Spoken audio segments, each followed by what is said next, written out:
मुक्तिधाम को ठीक करिए। जीते जी तो आप जानते हैं संघर्ष, तकलीफ, सुख दुख लगा रहता है, लेकिन जब व्यक्ति इस दुनिया को छोड़कर जाता है तो व्यवस्था ठीक होनी चाहिए।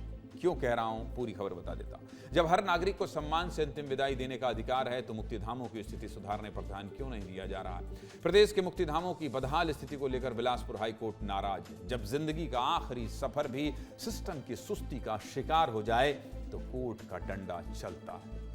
कुछ दिनों पहले बेलहा के रहेंगी गांव में हाई कोर्ट के चीफ जस्टिस रमेश सिन्हा एक अंत्येष्टि में पहुंचे थे, लेकिन मुक्तिधाम की बदहाल हालत को देखकर चीफ जस्टिस हैरान रह गए, क्योंकि मुक्तिधाम में ना तो बाउंड्री थी, ना ही पानी का इंतजाम था। इतना ही नहीं, मुक्तिधाम तक जाने के लिए अच्छी सड़क भी नहीं थी। ऐसे में खराब स्थिति में ही लोग अंतिम संस्कार करने को मजबूर थे। हुआ क्या, जिसके बाद छुट्टी के दिन ही यानी कि रविवार को हाई कोर्ट ने मामले का स्वतः संज्ञान ले लिया और कड़े रुख में सवाल किया कि आखिर प्रदेश के मुक्तिधामों की स्थिति इतनी बदहाल क्यों है। साथ ही प्रदेश में मुक्तिधाम की हालत को सुधारने के क्या प्रयास किए जा रहे हैं, इसकी जानकारी मांग ली।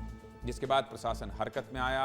महाधिवक्ता के जरिए शासन ने हाई कोर्ट में अपना पक्ष रखा और बताया कि मुक्तिधाम में सभी तरह की व्यवस्था ठीक की जा रही है और जर्जर सड़क को सुधारने के लिए प्रस्ताव भेजा गया, जिससे आने वाले दिनों में हालात ठीक हो जाएंगे। हाई कोर्ट के सख्त रुख पर क्या कह रहे हैं महाधिवक्ता प्रफुल्ल एन भारद्वाज, सुनिए। रहेंगी का जो मुक्तिधाम था उसमें कुछ गड़बड़ियाँ थी, मतलब प्रॉपर व्यवस्थाएं नहीं थी। उस पर संज्ञान लिया था हाई कोर्ट ने और उसके बाद राज्य सरकार ने, अर्बन एडमिनिस्ट्रेशन डिपार्टमेंट ने और पंचायत डिपार्टमेंट ने दोनों ने नए SOP इशू किए हैं। माननीय उच्च न्यायालय ने आगे आदेश दिया कि इस तरीके की स्थितियां बाकी शहरों में, बाकी ज़िलों में भी हो सकती हैं, बाकी गाँव में भी हो सकती हैं।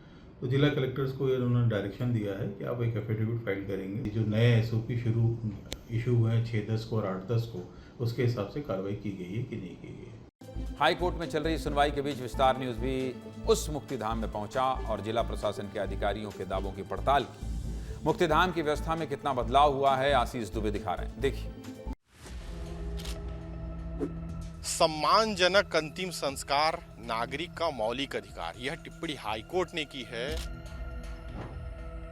दुनिया से विदा होने के बाद जो है इसी रास्ते से शमशान घाट लेकर जाया जाता है। इस क्षेत्र के लोगों को लगभग 10 से 15 गड्ढे हैं। यह मुक्तिधाम जो है किसी गौठान की तरह लग रहा होगा। देखिए, गायों का डेरा है, पूरा गाय बैठी हुई है, टीन का सेट बना हुआ है, उस पर भी आप देख सकते हैं कोई ऐसी व्यवस्था नहीं है। सुरक्षा के पुख्ता इंतजाम नहीं होने के कारण, सड़कें नहीं होने के कारण, पेयजल उपलब्धता नहीं होने के कारण लोगों को बेहद ही तकलीफ होती है। चीफ जस्टिस रमेश सिन्हा यहाँ पहुंचे, उन्हें काफी अव्यवस्थाएं दिखी। और रास्ते नहीं है, बरसात भीमा इसे भी तो बाउंड्री के डर है, कहाँ कहाँ घूम के जाल पड़ते नहीं गा। सब पूरा गड्ढा है, रोड है ना कुछ है ना कुछ नहीं। धीरे धीरे जो मुक्तिधाम का जगह था पूरा धीरे धीरे कम हो जाता है। अवैध कब्जा है वहाँ का, वहाँ टूटना चाहिए। पानी की व्यवस्था नहीं है वहाँ जाएगा तो पानी पहुँच कर बोरी ले जाना पड़ता है। बहुत समस्या है, वो तो बार बार उतारे पड़ते, रास्ते नहीं है, पानी भरे भरे है पूरा।